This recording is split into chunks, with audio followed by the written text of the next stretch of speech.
السلام علیکم every one. دیکھیں، آج کا موضوع بہت گہرا اور بصیرت افروز ہے۔ موضوع کیا ہے کہ آپ اپنے رویے کو بدلیں یا لوگوں کو بدلیں۔ یہ موضوع دو اہم پہلو پر ہے۔ نمبر 1، آپ کی تبدیلی، سیکنڈ ہے دوسروں کو سمجھنا یا انہیں تبدیل کرنا۔ دونوں ہی اسلامی نقطہ نظر سے بہت ہی اہم ہے، مگر ترجیحات اور حالات کے مطابق ان میں توازن ضروری ہے۔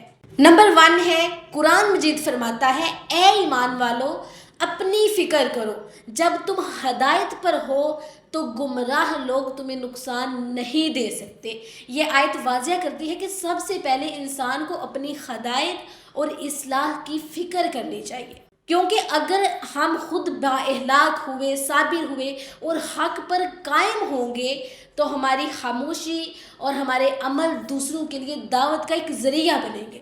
سیکنڈ ہے، دوسروں کو نرمی سے دعوت دینا ایک سنت ہے۔ قرآن میں اللہ تعالیٰ نے موسیٰ علیہ السلام کو فرعون کے بارے میں فرمایا، ترجمہ اس سے نرم بات کرنا کہ شاید وہ نصیحت لے یا ڈر جائے۔ یعنی بات سمجھانا بھی ضروری ہے، مگر نرمی، حکمت اور وقت کے مطابق، کیونکہ سب کو ہمیشہ تفسیر اور بحث سے نہیں بدلا جا سکتا۔ بعض اوقات بحث الٹا نقصان کرتی ہے، دل بند ہو جاتے ہیں۔ اب آپ نے سب سے پہلے کام یہ کرنا ہے کہ پہلے آپ نے اپنے کردار اور اپنے رویے پر کام کرنا ہے۔ صبر، خاموشی، حسن اخلاق اور عبادت۔ پھر حالات کے مطابق دعوت دے۔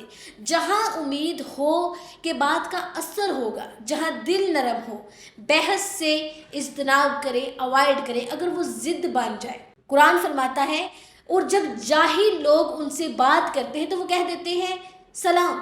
یعنی کہ جو مومن انسان ہے، جو مومن بندہ ہے، جب اس کے ساتھ کوئی بحث کرتا ہے، کوئی لڑائی کرتا ہے، کوئی جھگڑا کرتا ہے، اس کے ساتھ بدتمیزی کرتا ہے تو وہ کہہ دیتے ہیں سلام۔ انہیں فرق نہیں پڑتا، کیونکہ وہ جانتے ہیں، ان کے پاس علم ہے۔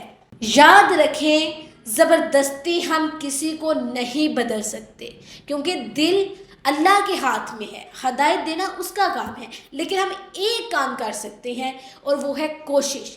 آپ اپنی کوشش ڈالیں تاکہ آپ کل کو اللہ تعالیٰ کو جواب دے سکیں کہ میں نے کوشش کی تھی۔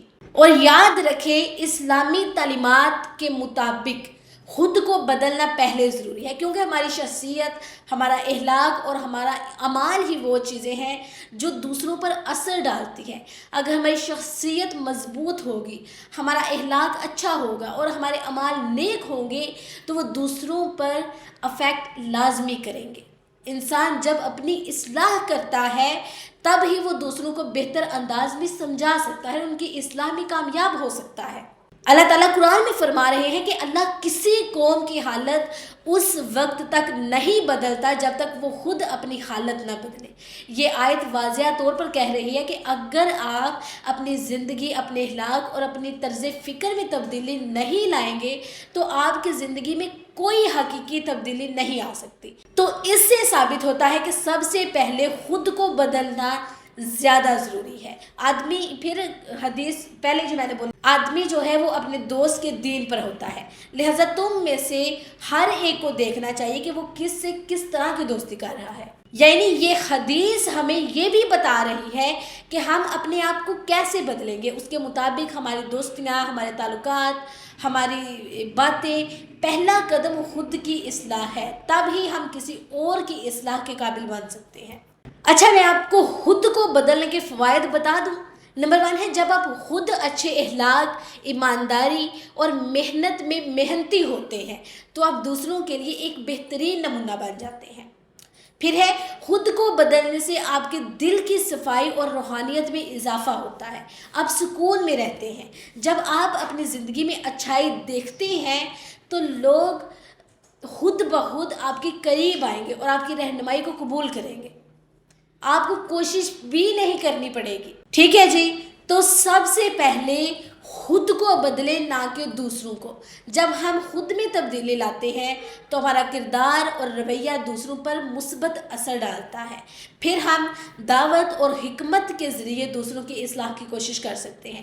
لیکن یہ ضروری ہے کہ ہمیں دونوں میں توازن قائم رکھنا ہوگا. ٹھیک ہے جی, مجھے اجازت دیجیے, انشاءاللہ پھر ملاقات ہوگی. اللہ حافظ.